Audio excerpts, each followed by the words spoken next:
It was the winter of 1932, and Neville was sitting across from me in my study. He looked exhausted, not physically, spiritually. He had been doing everything I had taught him. He was visualizing. He was reciting the words. He was falling asleep in the scene just as I had instructed. And yet nothing in his world had moved, not one thing. I watched him for a long time before I spoke. And when I did speak, I did not comfort him. I said 5 words that changed the direction of his entire practice. I said, "Neville, you are losing the war every morning before your feet hit the floor." He looked at me like I had spoken in a language he did not understand. So I said it more plainly. You fall asleep in the wish fulfilled, and then you wake up, and within 4 seconds, you abandon everything you planted, and you are doing the same thing every single morning. I know this because the very pattern that brought you to this teaching tonight is the same pattern that sat across from me in that room 90 years ago. You have been doing the work. Some of you have been doing it well. You are not here because you are failing. You are here because something is leaking, and I am going to show you exactly where. Listen to me carefully. The problem is not your technique before sleep. Some of you are falling asleep in the scene. Some of you are holding the feeling. Some of you are doing it precisely as Neville later wrote about it. The problem is what happens at 6 in the morning, or 7, or whenever your eyes open and the day begins. The first 4 seconds of waking are the most dangerous seconds of your day. In those 4 seconds, your subconscious is still soft, or still holding whatever you gave it the night before. The veil between the sleeping world and the waking world has not yet closed, and in those 4 seconds, most of you do one of 3 things. You reach for your phone, you remember your problems, or you feel the absence of what you asked for. Any one of those 3 acts undoes the entire night's work. You planted a seed at midnight and pulled it out of the ground at dawn. And I want you to hear me say this without any judgment in my voice, because there is none. You are not failing because you lack faith. You are failing because you have no morning protocol. You have been protecting the planting, but leaving the field completely unguarded. I saw this with Neville before he saw it in himself. It was 1932. He was 27 years old. He had stopped dancing. He had no income, no stage work, nothing coming in, and he was sleeping on a friend's floor near West 72nd Street. You have to understand what New York was like in those years. The Depression had hollowed out every theater on Broadway. Men who had been earning good wages 2 years earlier were selling apples on corners. And Neville, this tall, beautiful young man from Barbados, who had come to America to be a dancer, had nothing, not $1 in reserve, not a single engagement on the horizon, nothing but the law I had been teaching him and a growing frustration that it was not working fast enough. He had been studying with me for over a year by this point, and he understood the law. Intellectually, he could explain it better than most people who had been studying it for decades. He could quote scripture. He could explain the mechanism. But his world had not changed, and that gap between what he knew and what he was living was eating him alive. I realized the problem on a Tuesday evening. He came to my apartment, and I could see it in his posture before he said a word. His shoulders were carrying the weight of a man who had been defeated that morning, not by any event, but by his own first thought, his eyes, his voice, when he finally spoke. I knew immediately. Neville was waking up every morning as a broke dancer, No matter what he did at night, no matter how precisely he held the scene, no matter how deeply he fell asleep in the wish fulfilled, his mornings belonged to the old man. His first thought upon waking was always some version of nothing has changed. And that thought, that single morning thought, was louder than everything he had planted the night before. I told him the truth that night. I said, "Neville, you are building a cathedral every night and burning it down every morning. The fire is not doubt. The fire is your morning identity. You open your eyes and you become the man who does not have it. And that man, the one who opens his eyes and does not have it, is the one whose day unfolds." Then I gave him 5 words, not as a mantra, not as positive thinking, not as something to repeat 100 times while staring at a mirror.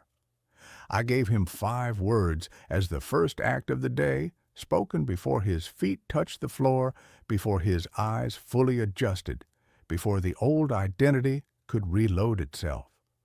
The 5 words are these: I am the wish fulfilled. Let me say them again. I am the wish fulfilled. Now let me show you why these words are not what you think they are. They are not an affirmation. They are an act of creation, and there is a difference that most people never learn. I am. These 2 words are not a pronoun. They are the name of God, the name given to Moses at the burning bush. Every time you say I am, you are not describing yourself. You are invoking the only creative power in the universe. Neville wrote about this precisely. God's name is I am. Every time you say I am, you are declaring yourself to be God in action. The wish. This is not a vague hope. This is specific. When you speak these words upon waking, the wish is whatever you fell asleep inside the night before. The word carries forward the work of the night. It connects the planting to the morning. Fulfilled. This is the word that does the real work. Not coming, not on its way, not almost here. Fulfilled, done. Already occupying the state, this single word collapses the distance between desire and reality in one breath. Neville called it the secret of successful creation, the feeling of the wish fulfilled. You are not saying these words to convince yourself. You are saying them to hold the state you built the night before. The night is the planting, the morning is the watering. Without the morning, the seed sits in dry soil, and your old identity floods back in like water filling a hole. I need you to understand something about how the subconscious works, because without this understanding, the 5 words become just another thing you recite. Your subconscious mind does not think. It does not reason. It does not evaluate. It accepts. It accepts whatever state you occupy with feeling as the truth of who you are. And it accepts most readily in 2 moments. The moment before sleep, when the conscious mind is releasing its grip, and the moment upon waking, before the conscious mind has fully reassembled itself. These 2 windows are not metaphors.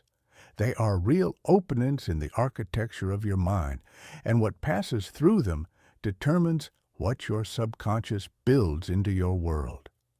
Here is the mechanism, and I want you to understand this clearly.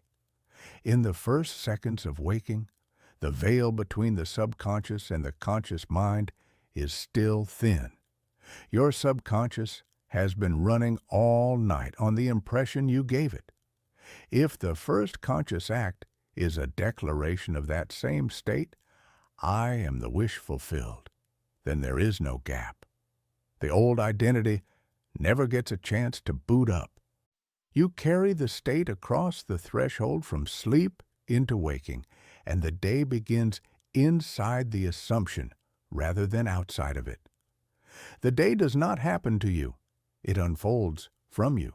Now let me give you 3 truths about these words that will determine whether they work for you or become another technique you tried and abandoned. The first truth is this: the morning belongs to whoever speaks first. Your phone is not a distraction. It is a competing declaration. Whoever speaks first, you or your phone, sets the state for the day. Your subconscious does not distinguish between a deliberate declaration and an accidental one. If the first thing you feel upon waking is the anxiety from a notification, that is your morning declaration. The subconscious hears it and says, "This is who we are today." I watched Neville make this mistake for months.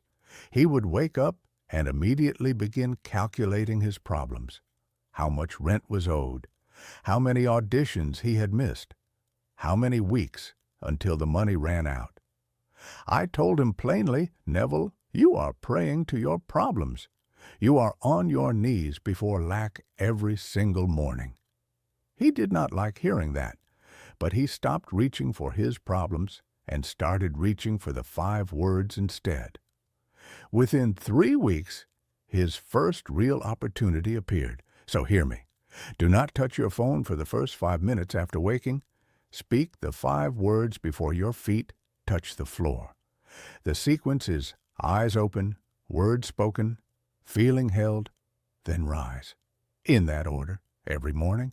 The second truth is one that will surprise you. The feeling does not need to be intense.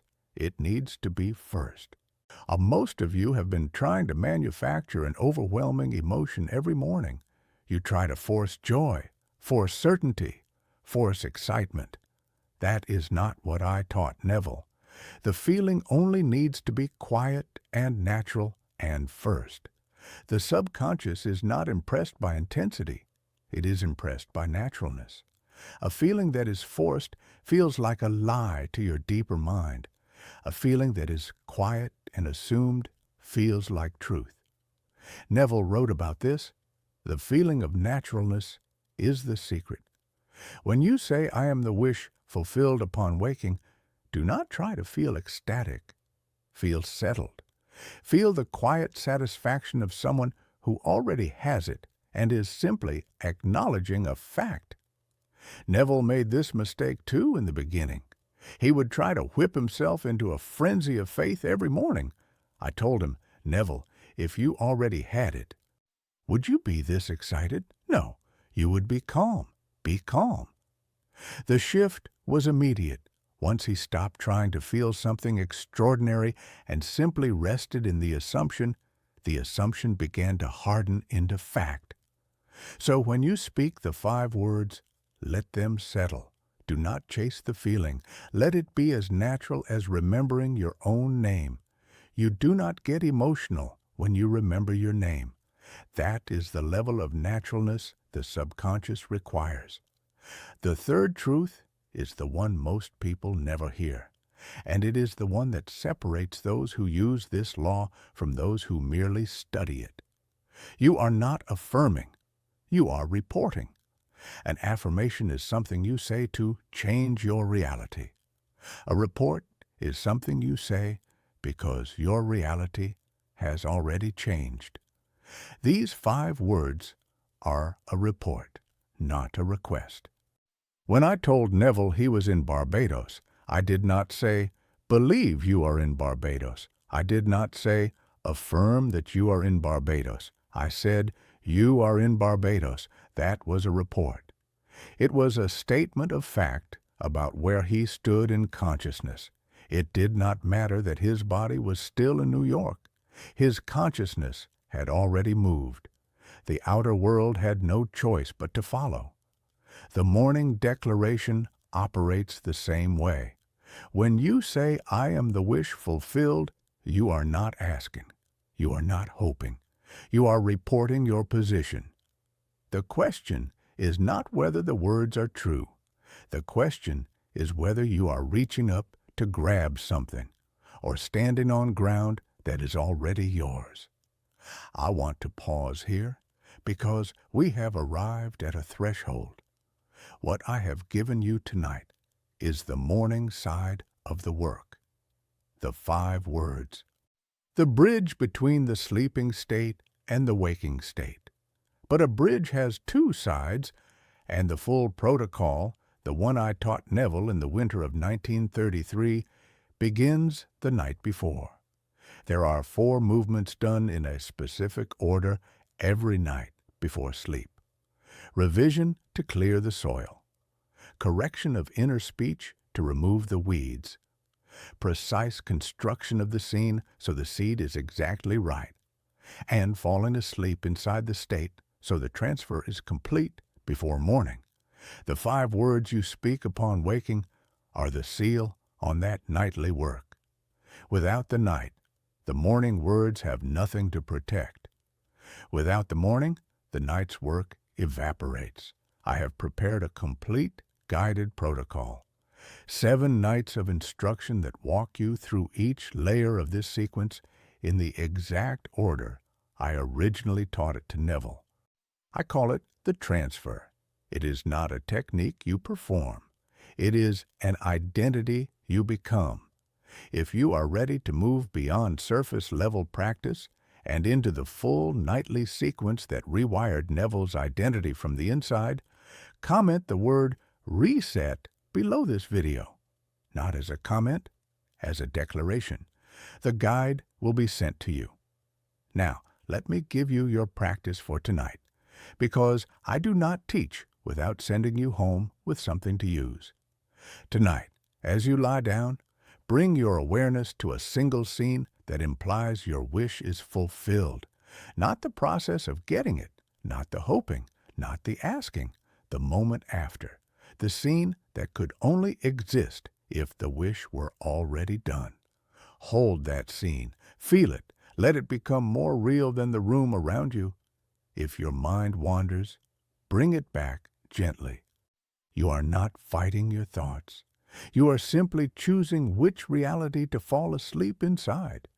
As sleep approaches, let the last feeling you carry across the threshold be the feeling of the wish fulfilled. Not the words, the feeling, the quiet, settled knowing that it is done. That is the planting. Then tomorrow morning, this is critical. When your eyes open, do not move. Do not reach for anything. Do not open your eyes fully. Stay in that half state between sleep and waking for just a moment longer than you normally would. And before your feet touch the floor, before the day has any claim on you, before a single thought of yesterday's problems can reassemble itself, say these words: I am the wish fulfilled. Say them once, slowly. Let the feeling of them rise from whatever you planted the night before. Do not force the feeling. Let it arrive on its own, like warmth returning to a room when the sun comes through the window. Hold it for 10 seconds. That is your morning declaration. Then rise and go about your day as someone who already has what they asked for. Not pretending, being. The night plants the seed. The morning waters it. Together, they create an unbroken thread of assumption from sleep through waking, and the old identity never gets a chance to reassert itself. You do not wake up as the person who is still waiting. You wake up as the person who already has it. Now, I want to speak to those of you who will do this tonight and wake up tomorrow and look around and see that nothing has changed.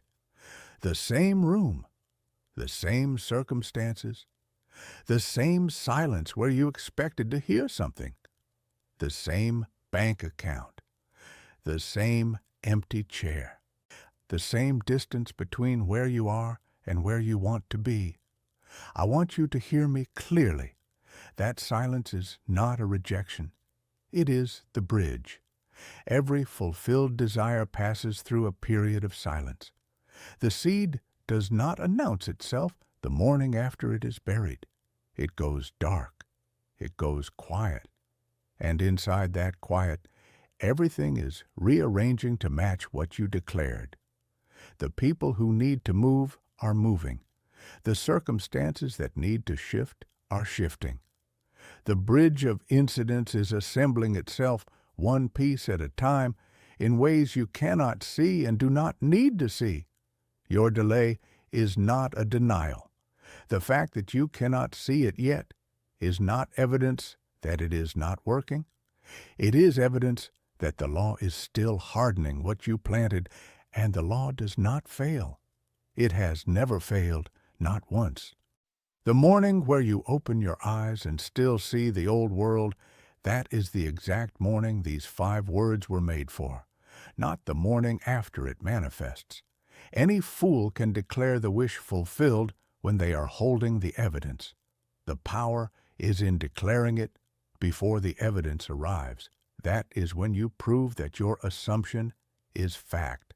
And when it arrives, and I tell you now with the certainty of a man who has watched this law operate without exception for longer than most of you have been alive, it will arrive. You will not remember the morning it appeared. You will remember this morning, the morning you decided to say the words before your feet touched the floor. The morning you stopped letting the old world speak first. Come back to this moment then. You will understand why I told you this now. Tomorrow, I will tell you about the one thing Neville did wrong with these words for 11 months, and the single correction I gave him that made everything he had planted finally break through the surface. What I have given you today is the seed and the water. What I will give you next is the sunlight.